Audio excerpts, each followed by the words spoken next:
और आइए media prime में सबसे पहले बात करते हैं बिहार की, जहां पर एक बार फिर से एनडीए सरकार, जी हां, प्रधानमंत्री नरेंद्र मोदी पटना के गांधी मैदान में उन्होंने नीतीश कुमार के शपथ ग्रहण में शामिल हुए। नीतीश कुमार ने 10वीं बार बिहार के मुख्यमंत्री पद की शपथ ली। बिहार विधानसभा चुनाव में एनडीए गठबंधन को प्रचंड जीत हासिल हुई है और अब बिहार में 18वीं विधानसभा का गठन होगा।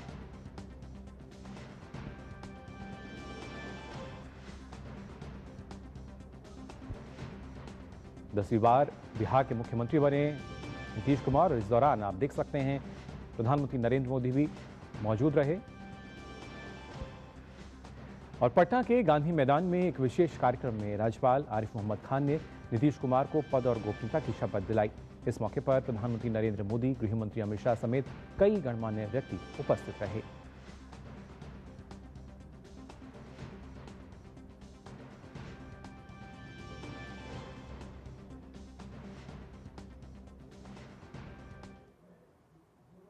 संविधान के प्रति सच्ची श्रद्धा और निष्ठा रखूंगा।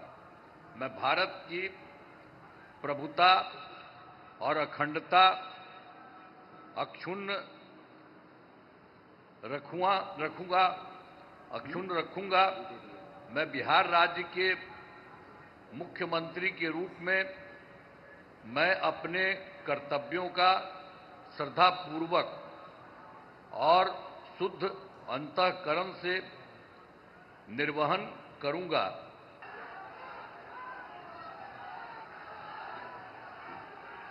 गोपनीयता का शपथ ग्रहण करने का अनुरोध।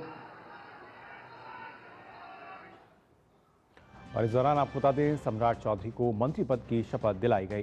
राज्यपाल आरिफ मोहम्मद खान ने सम्राट चौधरी को मंत्री पद की शपथ दिलाई। मैं सम्राट चौधरी ईश्वर की शपथ लेता हूं कि मैं विधि द्वारा स्थापित भारत के संविधान के प्रति सच्ची श्रद्धा और निष्ठा रखूंगा।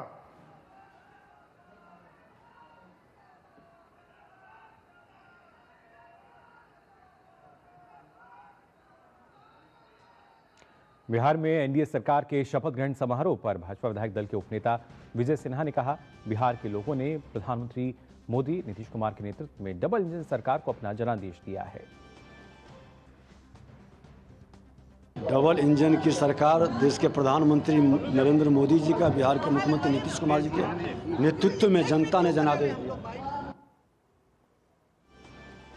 बिहार में नए मुख्यमंत्री नीतीश कुमार के शपथ ग्रहण के साथ ही कई अन्य विधायकों ने भी मंत्री पद की शपथ ली। गांधी मैदान में आयोजित भव्य आयोजन में विजय कुमार चौधरी और आपको बता दें विजेंद्र यादव ने यहां शपथ ली। भाजपा से दिलीप जायसवाल ने भी मंत्री पद की शपथ ली। इसके अलावा अशोक चौधरी, श्रवण कुमार और मंगल पांडे ने भी पद और गोपनीयता की शपथ ली।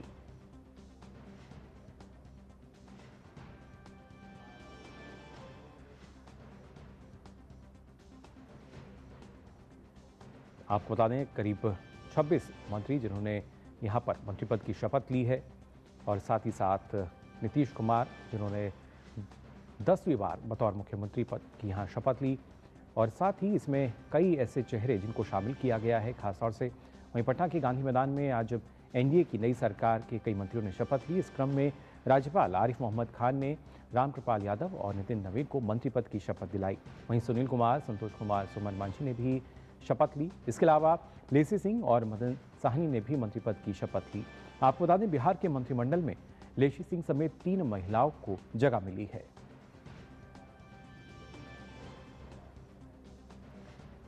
तो नई सरकार के कई मंत्री जिन्होंने यहां पर शपथ ली मंत्री पद की, रामकृपाल यादव, नितिन नवीन, सुनील कुमार जिन्होंने मंत्री पद की शपथ ली और लगातार इस तरह के कयास लगाए जा रहे थे कि एनडीए में कौन कौन से वो चेहरे होंगे जिनको इसमें शामिल किया जाएगा। इस दौरान हमने देखा कि मोहम्मद जमा खान, संजय टाइगर और रमा निषाद ने भी यहाँ पर गोपनीयता की शपथ ली, जबकि सुरेंद्र मेहता, नारायण प्रसाद और अरुण शंकर ने भी मंत्री पद की शपथ ग्रहण की। कई मंत्री यहाँ पर अगर आंकड़ा देखा जाए करीब 26 मंत्री जिन्होंने मंत्री पद की शपथ ली है और साथ ही साथ कई ऐसे युवा चेहरे भी इसमें शामिल हैं और 3 महिला विधायक जिन्होंने मंत्री पद की शपथ यहाँ पर ली है। रमा निषाद, सुरेंद्र मेहता जिन्होंने मंत्री पद की शपथ ली उसके साथ साथ अगर देखा जाए नारायण प्रसाद और अरुण शंकर ने भी शपथ ली और ख़ासतौर से इस दौरान हमने देखा कैसे वहां पर राज्यपाल आरिफ मोहम्मद खान ने लखीन कुमार रोशन और शेषी सिंह को भी यहां पर शपथ दिलाई। इसके अलावा दीपक प्रकाश, प्रमोद कुमार, संजय कुमार पासवान और संजय सिंह ने भी पद और गोपनीयता की शपथ ली।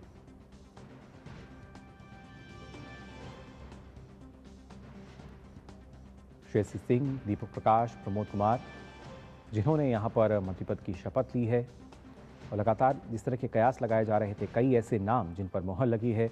संजय कुमार पासवान, संजय सिंह जिनको मंत्री पद की शपथ दिलाई गई। पटना के गांधी मैदान में ये ऐतिहासिक शपथ ग्रहण समारोह, जिसमें न सिर्फ प्रधानमंत्री नरेंद्र मोदी मौजूद रहे, इसके अलावा एनडीए के तमाम बड़े नेता, उनकी मौजूदगी में नीतीश कुमार ने 10वीं बार मुख्यमंत्री पद की यहां शपथ ली और साथ ही करीब 26 विधायकों को मंत्री पद की शपथ दिलाई गई। और किस तरीके से अब नई सरकार का जो गठन है, मुख्यमंत्री शपथ ले चुके हैं और वो चेहरे जो कि मंत्री पद की शपथ ले चुके हैं, किस तरीके से और आगे की प्रक्रिया होगी, इस पर और जानकारी के लिए हम रुख करेंगे हमारे संवाददाता मधुरेश नारायण और शैलेंद्र मिश्र पटना से हमारे साथ जुड़ चुके हैं। साथ ही वरिष्ठ पत्रकार शेखर अय्यर जी भी हमारे साथ जुड़े हैं। सबसे पहले आपसे जानना चाहूँगा मधुरेश, जिस तरीके से लगातार कयास लगाए जा रहे थे, कई ऐसे चेहरे, लेकिन 26 जो मंत्रियों ने जिन्होंने शपथ ली है यहाँ पर, खासतौर से 3 महिला भी उसमें शामिल की गई हैं।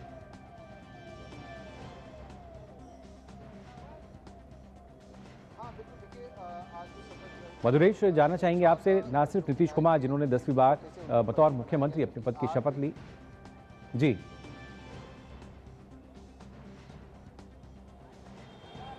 जी बिल्कुल।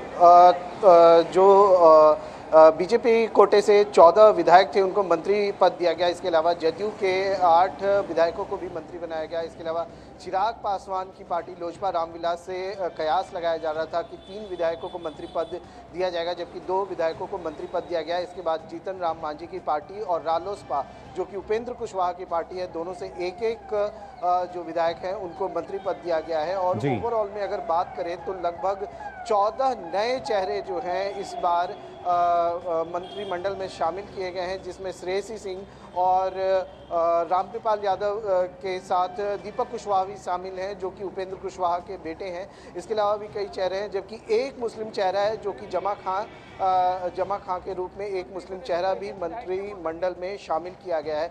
जहाँ तक महिलाओं की बात करें तो श्रेयसी सिंह जो है वो अभी जो वर्तमान जो कैबिनेट होगी, बिहार कैबिनेट होगी, उसमें सबसे यंग लेडी लीडर के रूप में या लेडी मंत्री के रूप में आप कह सकते हैं। लेडी लीडर तो अगर की बात अगर करें तब तो मैथिली ठाकुर हो जाएंगी, क्योंकि 25 साल की उम्र में उन्होंने विधायकी का चुनाव जीता है। जबकि मंत्रियों में लेडी में बात करें तो सबसे कम श्रेयसी सिंह है। इसके अलावा रमा निषाद को भी मौका मिला है, लेसी सिंह, 3 महिलाओं को मौका मिला है बिहार कैबिनेट में। टोटल नीतीश कुमार को जोड़ते हुए 27 लोगों ने आज शपथ लिया है, जिसमें 26 जो हैं वो मंत्री हैं और उसमें से 3 जो हैं वो महिला हैं। रमा निषाद को लेकर के पहले से नाम की उनकी चर्चा चल रही थी। रमा निषाद की चर्चा इसलिए भी चल रही थी क्योंकि एक तो वहाँ जिस सीट से वो जीती हैं वो सीट बीजेपी के लिए बेहद महत्वपूर्ण था। वहाँ से पारंपरिक रूप से जो जीते आ रहे थे, रामसूरत राय जीत रहे थे, वो एक कद्दावर और बाहुबली नेता माने जाते थे। उनका टिकट काट करके रमा निषाद को वहाँ से टिकट दिया गया था और रमा निषाद ने काफ़ी मार्जिन से उस सीट पर जो है वो कब्जा किया, जिसके बाद ये लगभग तय माना जा रहा था कि रमा निषाद को मंत्रिमंडल में जगह दी जा सकती है। इसके अलावा श्रेयसी सिंह जो हैं वो एक तो राजपूत समाज से आती हैं और राजपूत समाज के 32 विधायक जो हैं वो एनडीए में शामिल हैं। ऐसे में समझा जा रहा था कि श्रेयसी सिंह के साथ नीरज कुमार बबलू को भी टिकट मंत्री बनाया जा सकता है, जबकि नीरज कुमार बबलू को मंत्री नहीं बनाया गया। हालांकि श्रेयसी सिंह को चलिए बिल्कुल स्थिति जो है शपथ दिलाई गई है जी वो साफ हुई है। और खासतौर से शैलेंद्र, अगर देखा जाए युवा चेहरों को भी यहाँ पर अब जो जगह दी गई है, किस तरीके से एक नई तस्वीर जो है वो अब हमें आने वाले समय में नज़र आएगी, क्योंकि लगातार एनडीए की तरफ से ये कहा गया है कि विकसित बिहार की जब हम बात कर रहे हैं पूरी कोशिश वही रहेगी और इन्हीं नए चेहरों के साथ हम कह सकते हैं उसका क्रियान्वयन जो है वो किया जाएगा। देखिए 27 सदस्यों ने आज शपथ ली है, उसमें आधे से ज़्यादा नए चेहरे हैं। यानी वो जो चेहरे हैं जिनको पहली बार मंत्रिमंडल में शामिल किया गया है। जी। युवा चेहरों की बात मधुरेश कर रहे थे, तमाम अनुभवी चेहरे भी हैं, तो निश्चित तौर पर आगे का बिहार कैसा होगा उसकी एक झलक दिखाई देती है। जहाँ क्षेत्रीय संतुलन बनाने की कोशिश की गई है, जहाँ पर सामाजिक संतुलन बनाने की कोशिश की गई है, और उम्मीद यही है कि भविष्य में जब कभी और विस्तार होगा, चूंकि कहा जा रहा था कि संभावित 35 मंत्री होंगे, 3 मंत्री लोजपा से होंगे, सिर्फ 2 ने आज शपथ ली है, तो हो सकता है कि भविष्य में जब विस्तार हो तो कुछ और मंत्रियों की जगह मिले। क्योंकि बीजेपी से कहा जा रहा था कि 16 मंत्री बनाए जाएंगे, 14 मंत्री बनाए गए, तो यानी आने वाले समय में हो सकता है कि बीजेपी कोटे से कुछ और मंत्री हो, लोजपा से 1 मंत्री और हो, और जेडीयू से भी 1 मंत्री और हो सकता है। तो यानी एक जगह रखी गई है जो कुल सदस्य मंत्रिमंडल में हो सकते हैं, उससे कम पर आज शपथ ग्रहण हुआ है। यानी कुल 27 सदस्य आज शपथ ग्रहण में शामिल उनको किया गया है। निश्चित तौर पर एक गुंजाइश भी बची हुई है, और इस 27 में आप सामाजिक समीकरण देखते हैं, आप देखें बिहार के जो अलग अलग क्षेत्र हैं वहाँ से भागीदारी देने की कोशिश की गई है, ये बहुत महत्वपूर्ण बात है। और निश्चित तौर पर महिलाओं की बात तो हम कर ही रहे थे कि 3 महिलाओं को जगह मिली है, युवा और बहुत चर्चित चेहरे हैं, खासतौर पर श्रेयसी सिंह, लेसी सिंह और रमा निषाद। जी बिल्कुल, और खासतौर से हमारे साथ शुक्राइट जी भी जुड़े हुए हैं, वरिष्ठ पत्रकार हैं। सर, आप किस तरीके से देख रहे हैं, क्योंकि एक जो नया समीकरण भी हमें देखने को मिल रहा है, नए चेहरों को भी शामिल किया गया है, किस तरीके से ये जो समीकरण है ये आपको यहाँ बनता हुआ नजर आया, और इसके प्रभाव की हम बात करें, इसका इम्पैक्ट जो है वो किस तरह की उम्मीद करके अब हम चलेंगे? इस बार जिस तरह चुनाव लड़ाया गया उसी तरह उसके रिजल्ट्स के अनुसार सरकार बनाने में आप देखेंगे कि बड़ी कोऑर्डिनेशन लगी है इसमें। जी, लंबी बातचीत के बाद आगे क्या करना है, कैसे करना है, और ये नए सरकार में जो बड़ी चीज जो है, यंग चेहरे भी हैं और वरिष्ठ नेता भी हैं, जो वरिष्ठ मंत्री भी हैं, जो काफी उनका एक्सपीरियंस भी है। जी। एक प्रकार से आप देखेंगे तो कहा जाता है कि ब्लेंड ऑफ एक्सपीरियंस और यंग पीपल लाने की जो कोशिश हुई है, क्योंकि इस चुनाव का जो मैंडेट जो मिला है इससे अपेक्षाएं बहुत है। इसको कौन डिलीवर कर पाएंगे? नीतीश कुमार के नेतृत्व में ये सरकार और आगे क्या क्या कदम लेंगे, कैसे इसको इम्प्लीमेंट करेंगे, ये सारी चीजों पर लोगों का पूरा फोकस है। तो इसीलिए आप देखेंगे, जैसे अभी बता रहे थे, शैलेंद्र बता रहे थे कि कुछ सीट्स, कुछ बर्थ खाली रखी गई है, मंत्री पद खाली रखी है, कि आगे जाके अगर कुछ बदलना है, कुछ आगे एडिशन करना है, इसके लिए भी गुंजाइश रखी गई है। इसका मतलब ये फाइनल नहीं है, आगे भी कुछ चेंजेस होंगे, आगे भी कुछ नए चेहरे आ सकते हैं, और सबके सामने, हर मंत्री के सामने कई चुनौतियां हैं, और मुझे लगता है क्राइटेरिया यही रखा गया है, भाई कौन परफॉर्म कर सकता है, कौन डिलीवर कर सकता है। जी बिल्कुल, और खासतौर से मधुरेश देखा जाए तो शायद ये क्राइटेरिया वाकई देखने को मिला है कि किस तरह का आपका प्रदर्शन रहा है, और उसके बाद आप क्या कुछ अपने क्षेत्र के लिए कर रहे हैं, क्या कुछ आप विकास के लिए कर रहे हैं, शायद इस बात का ख्याल रखा गया है। क्योंकि एक प्रचंड जीत 243 में से 202 सीट जब आ जाती है तो कहीं ना कहीं जनता की उम्मीदें और ज़्यादा बढ़ती हैं। उनको लगता है जिन्हें हमने चुना था बिल्कुल सही दिशा में हम आगे बढ़ रहे हैं।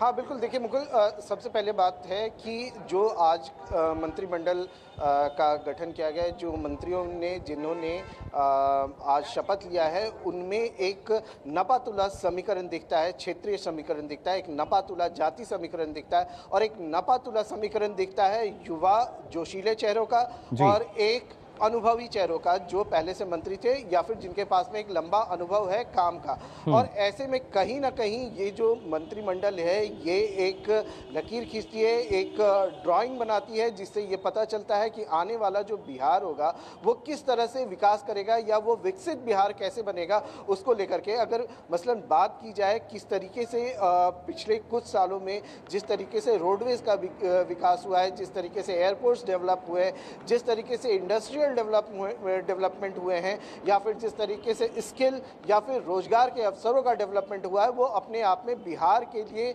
ही नहीं पूरे देश के लिए एक नज़ीर है। अगर आप बात करें कि सिर्फ स्कूल से अगर हम बात करना शुरू करें, स्कूल में ड्रॉप आउट रेशियो सुधरा है। कॉलेज की बात करें, कॉलेज में एजुकेशन फैसिलिटीज़ जो हैं वो इन्हेंस हुई हैं, और इसके साथ में अब जब रोज़गार की बात करें तो जो युवा हैं उनके लिए इंडस्ट्रीज़ के साथ में सरकारी नौकरियों में भी अवसर है और जो मैनिफेस्टो भी था एनडीए का, उसके संकल्प पत्र में ये साफ लिखा हुआ था कि अगले आने वाले 5 सालों में 1 करोड़ रोजगार का सृजन होगा। ऐसे में जो पूरी जनता है और जो बिहार के जो मतदाता हैं उनकी नज़र अब एनडीए की तरफ ही है कि ये जो विकास का रोड मैप था अब इस पे क्रियान्वयन कैसे किया जाए। बिल्कुल, और साथ ही शैलेंद्र आप भी कुछ इसमें जोड़ना चाह रहे हैं? जी मुकुल, मैं कहना चाह रहा था कि अगर बहुत ध्यान से देखिए मंत्रिमंडल के चेहरे को, तो ऐसा लगता है कि अनुभव वाले मंत्री वो जेडीयू कोटे में ज़्यादा हैं। आप युवा और ऊर्जावान चेहरे देखें तो वो बीजेपी कोटे में ज़्यादा हैं। सम्राट चौधरी से लेकर अगर आप देखें मंगल पांडे और श्रेयसी सिंह तक या नितिन नवीन, ये वो चेहरे हैं जो बिहार बीजेपी की भविष्य की राजनीति के प्रमुख स्तंभ माने जाते हैं। बिल्कुल। और आप अगर जेडीयू में देखें तो श्रवण कुमार हो और बाकी चेहरे हों, अनुभवी चेहरे, अशोक चौधरी, नीतीश कुमार तो 10वीं बार हम देख रहे हैं कि मुख्यमंत्री पद की उन्होंने शपथ ली है, तो वो मिश्रण दिखता है कि एक तरफ जेडीयू में अनुभवी चेहरों की भरमार है, तो आप बीजेपी में देखें युवा चेहरों की भरमार है, तो वहीं उपेंद्र शाह की पार्टी में आप देखें एक सबसे युवा को मंत्री बनाया गया है, तो वो एक मिश्रण दिखता है। और जब अब बंटवारा होगा विभागों का तो आगे की दृष्टि दिखाई देगी। 2 उप मुख्यमंत्री सम्राट चौधरी और विजय सिन्हा के तौर पर हम देखेंगे उन्हें कौन सा विभाग मिलता है, इंडस्ट्री किसको मिलने जा रही है, ये महत्वपूर्ण है। चूंकि नीतीश मिश्रा शामिल नहीं हुए हैं, नीतीश मिश्रा जो पूर्व की सरकार में उद्योग मंत्री थे, उनको इस बार जगह नहीं मिली है, हालांकि वो चुनाव जीते हैं झंझारपुर। बिल्कुल शैलेंद्र, और खासतौर से प्रधानमंत्री ने तो नीतीश कुमार को यहाँ बधाई भी दी है। आप बता दें सोशल मीडिया प्लेटफॉर्म एक्स पर प्रधानमंत्री ने जो बधाई संदेश है वो साझा किया है नीतीश कुमार के लिए। क्या कुछ इस बधाई संदेश में उन्होंने लिखा है अपने दर्शकों को भी हम यहाँ बता देते हैं, क्योंकि जिस तरीके से हमने देखा नीतीश कुमार जिन्होंने 10वीं बार मुख्यमंत्री पद की शपथ ली, और इस दौरान प्रधानमंत्री ने लिखा कि बिहार सरकार में मंत्री पद की शपथ लेने वाले सभी लोगों को मेरी हार्दिक शुभकामनाएं। ये एक अद्भुत टीम है जिसमें समर्पित नेता हैं जो बिहार को नई ऊंचाइयों पर ले जाएंगे, उन्हें ढेर सारी शुभकामनाएं। ये संदेश प्रधानमंत्री ने साझा किया सोशल मीडिया प्लेटफॉर्म एक्स पर, और इस टीम को प्रधानमंत्री ने अद्भुत बताया है जो कि समर्पित है बिहार को नई ऊंचाइयों पर ले जाने के लिए, और उन्हीं को प्रधानमंत्री ने अपनी शुभकामनाएं दी हैं। आप बता दें बिहार में एक बार फिर एनडीए सरकार, और इसी को लेकर हमने देखा किस तरीके से प्रधानमंत्री नरेंद्र मोदी जिन्होंने बधाई भी दी।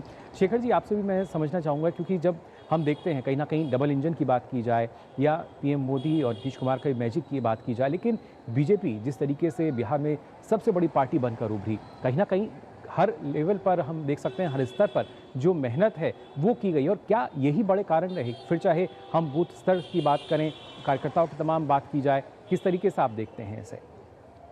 देखिए, इसमें 2 बातें हमें गौर करना चाहिए। एक है कि बीजेपी का हमेशा चुनाव लड़ने का एक जो प्रक्रिया रही है, एक प्रोसेस रही है जी, वो बूथ लेवल से लेकर हर चुनाव क्षेत्र, विधायक क्षेत्र तक, उस पर जिस तरह की कोऑर्डिनेशन रहती है, मॉनिटरिंग रहती है, वोटरों के फीडबैक के अनुसार जो चीज़ें की जाती है, वो एक तरफ है। दूसरी तरफ मैं ये भी कहना चाहता हूँ, देखिए ये पिछले सालों में जिस तरह बीजेपी सरकार में जिस तरह कंट्रीब्यूट किए, बीजेपी मंत्रियों ने जिस तरह काम किया, उसका भी बड़ा असर है। क्योंकि जब हम नीतीश कुमार जी की सुशासन की बात करते हैं, नीतीश कुमार की जो विकास पर जो फोकस की बात करते हैं, उस पर बीजेपी मंत्रियों की भी उस पर भूमिका है, और लगातार प्रधानमंत्री भी सारे बीजेपी विधायकों और मंत्रियों को, वो केंद्र में हो या राज्यों में हो, उनको यही बात करते हैं। लेकिन हमारा काम यहाँ पे किसी पद में बैठने की बात नहीं है, हमारा काम है डिलीवर करना है,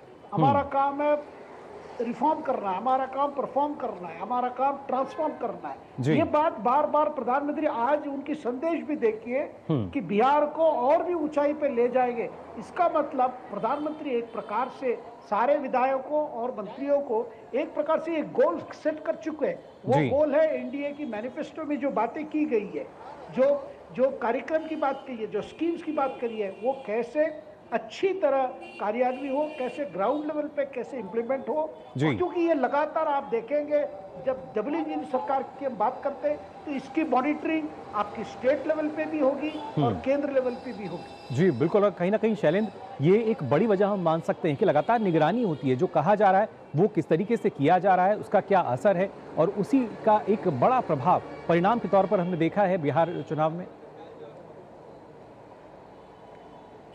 देखिए मुकुल, बीजेपी की राजनीति को जो समझते हैं, किस तरह से संगठन में नेताओं को तैयार किया जाता है, फिर उन्हें चुनावी राजनीति में उतारा जाता है। आप देखिए, मंगल पांडे विधान परिषद से आते थे, मंत्री थे, इस बार सीवान से चुनाव लड़ाया गया, विधानसभा में पहुंचे हैं, मंत्री बने हैं। आप देखिए दिलीप जायसवाल जो प्रदेश अध्यक्ष हैं इस वक्त, उनको मंत्री बनाया गया, यानी भविष्य में नया प्रदेश अध्यक्ष बिहार को मिलने वाला है बीजेपी का। तो संगठन से नेताओं को सरकार में लाना, चुनाव लड़ाना, युवा चेहरों को आगे लाना, तो ये एक पूरी प्रक्रिया होती है कि पहले आप संगठन में राजनीति सीखिए, फिर सरकार में आइए, जनता के बीच जाइए, जनता से विश्वास हासिल कीजिए और जनता के लिए काम कीजिए। तो तमाम एक चेहरे तैयार किए जाते हैं, उनको पूरी तरह से मार्गदर्शन दिया जाता है, उनकी एक ट्रेनिंग की जाती है और उसके बाद सरकार में लाया जाता है। इसीलिए गवर्नेंस बेहतर होता है। बीजेपी ये कहती है उसके जो मॉडल है, जो एनडीए का मॉडल है, उसमें मुख्यमंत्री की अगुवाई में तमाम मंत्रियों की एक ट्रेनिंग हो चुकी होती है। तमाम मंत्री वो एक संगठन में लंबा अनुभव लेकर आते हैं, भले ही वो युवा हो, लेकिन उनको जिम्मेदारी कुछ न कुछ दी जाती है, किसी मोर्चे में दी जाती है, किसी विधानसभा में दी जाती है, तो उनके पास एक गवर्नेंस का पूरा अनुभव होता है, जनता का फीडबैक होता है, इसीलिए वो बेहतर काम बतौर मंत्री कर पाते हैं। तो इस सरकार में अभी आप देखिए कई चेहरे हैं जो संगठन में प्रदेश अध्यक्ष रह चुके हैं, मंगल पांडे, सम्राट चौधरी, अब दिलीप जायसवाल, और युवा चेहरे हैं नितिन नवीन, अब एक और युवा चेहरा श्रेयसी सिंह जो चुनाव लड़कर जीत कर आई हैं विधान परिषद से। इस बार कई लोगों को विधानसभा में चुनाव लड़ाया गया, यानी नए चेहरे विधान परिषद में भी आएंगे भविष्य में। तो ये पूरी की पूरी टीम तैयार करने की एक प्रक्रिया है और प्रधानमंत्री नरेंद्र मोदी की अगुवाई में विकसित भारत का संकल्प है। नीतीश कुमार के मुख्यमंत्री के तौर पर यहाँ उसको आगे बढ़ाया जाना है। एजेंडा साफ है कि इस बार उद्योग पर ध्यान देना है, जिससे जो पलायन मजबूरी में करते हैं कम से कम उन्हें रोका जा सके बिहार में। और बाकी चीजों में बिहार तो बाकी राज्यों के बराबर है ही, चाहे बिजली, पानी, सड़क, चमचमाती हुई सड़कें हैं, गांव तक जाइए, पटना आने में टाइम नहीं लगता, कानून व्यवस्था भी कमोबेश बाकी राज्यों जैसी है, तो उसमें कोई समस्या नहीं है। उद्योग धंधे आए, निवेश आए। प्रधानमंत्री ने बीजेपी मुख्यालय से वो आह्वान किया है तमाम बिहार के लोगों को जो दुनिया भर में रहते हैं, तमाम उद्योगपतियों को। तो अगले 5 साल वो वॉच आउट होगा कि कैसे इंडस्ट्री ज़्यादा से ज़्यादा लाई जाती है। उसकी झलक मिल गई है, इथेनॉल प्लांट आ गया है, चीनी मिल शुरू करने की कोशिश हुई है। तो अब ये देखना होगा कि विभागों का बंटवारा कैसे होता है, किसको क्या विभाग मिलता है। जी बिल्कुल, और साथ ही शेखर जी, जिस तरीके से देखा जाए संकल्प पत्र में जो बातें कही गई थी, जो वादे किए गए थे, वो तो पूरे होंगे ही, लेकिन अब अगले 5 वर्ष जो हैं, किस तरीके से एक बिहार की नई तस्वीर जो है अब हम कह सकते हैं वो नजर आएगी। देखिए, बार बार आपने देखा होगा ये इलेक्शन के कैंपेन के दौरान प्राइम मिनिस्टर की तरफ से एक ही बात थी, जब बिहार बदलेगा तो देश बदलेगा जी, और देश बदलेगा तो बिहार बदलेगा। इसका मतलब आने वाले 4 साल में, यानी अगले लोकसभा चुनाव से पहले, प्रधानमंत्री की उम्मीद है, कॉन्फिडेंस है कि ये जो टीम आज शपथ ली है, ये टीम इस तरह काम करेगी ताकि रिजल्ट्स ऐसे आएंगे जब चुनाव, पार्लियामेंट्री चुनाव, अगले परीक्षा वही है कि अगले परीक्षा से पहले ही कई जो वादे की गए वो ग्राउंड पर इम्पैक्ट होंगे। बिहार के जो फाइनेंसेस है वो बड़ी इंप्रूवमेंट होगी। साथ में जो रोजगारी की जो बात की गई है, ऐसा क्लाइमेट बनाया जाएगा जिसमें निवेश होगा, जिसके वजह से नए यूनिट्स आएंगे, इंडस्ट्रीज आएंगे, और साथ साथ महिला की जो सशक्तिकरण की बात की गई है, जिस तरह स्कीम्स इंप्लीमेंट होंगे, वहां भी आप देखेंगे बहुत परिवर्तन आने की जो गुंजाइश है, वो पूरी तरह से उस पर काम करेंगे। और प्रधानमंत्री स्वयं जब बात, क्योंकि देखिए ये बात ऐसी है, जब बार बार कहते हैं कि मोदी की गारंटी, इसका मतलब राज्य सरकार, एनडीए की सरकार हो, लेकिन पीएम हमेशा हर सरकार की, जो राज्य सरकार की, जहां वो स्वयं जो वादा करके आए हैं वो कैसे इंप्लीमेंट हो रही है, लगातार मॉनिटरिंग होगी। और बिहार जनता ने इसीलिए वोट डाला, क्योंकि जब डबल सरकार होगी, डबल इंजन सरकार, पटना में जो सरकार और दिल्ली में जो केंद्र सरकार, दोनों मिलकर फैसले लेंगे, दोनों मिलकर जो आगे जो चुनौती है उसको सामना करेंगे। और ये क्योंकि यही गारंटी दी गई है, तो इसीलिए आप देखेंगे बहुत कुछ बदलेगा। मेरी उम्मीद है, मेरी कॉन्फिडेंस भी है कि अगले 1 साल में आप देखेंगे आगे जितने बढ़े उससे भी और स्पीड बढ़ेगी। बार बार प्राइम मिनिस्टर कहते हैं स्पीड, स्केल और उसकी ये भी है कि मतलब इसकी मैग्नीट्यूड ऐसी होगी, लोगों को भी लगेगा कि सरकार पहले दिन से ही लगी हुई है अपने कार्यक्रम में, अपने स्कीम्स पे। जी बिल्कुल शेखर जी, और एनडीए तो कहीं ना कहीं अगर कही जाए ना सिर्फ 1 साल बल्कि 100 दिन में जिस तरीके से लगातार कार्य करती है वो लगातार अपने जनता तक पहुंचाती भी है। और देखना होगा कि बिहार में किस तरीके से अब जो नए कार्य हैं वो गति पकड़ते हुए नजर आएंगे, जो विकास है और तेज़ी के साथ यहाँ होगा। क्योंकि प्रधानमंत्री नरेंद्र मोदी ने नीतीश कुमार को न सिर्फ बधाई दी बल्कि एक कुशल प्रशासक उनको बताया और बताया कि उनका शानदार ट्रैक रिकॉर्ड रहा है और कैसे अब डबल इंजन की जो सरकार है उसके चलते बिहार को भी गति मिल सकेगी। फिलहाल शेखर जी आपका बहुत बहुत धन्यवाद हमारे साथ जुड़ने के लिए, और साथ ही शैलेंद्र और मधुरेश आप दोनों का भी बहुत बहुत शुक्रिया। तो खासतौर से बात अगर की जाए बिहार की, जाना आपने नई सरकार का गठन हो चुका है और करीब ऐसे अगर देखा जाए 26 ऐसे विधायक जिन्होंने मंत्री पद की शपथ ली है। देखना होगा कौन कौन से पोर्टफोलियोज उनको मिलते हैं और कैसे विकास जो है वो गति बढ़ता हुआ नजर आता है। फिलहाल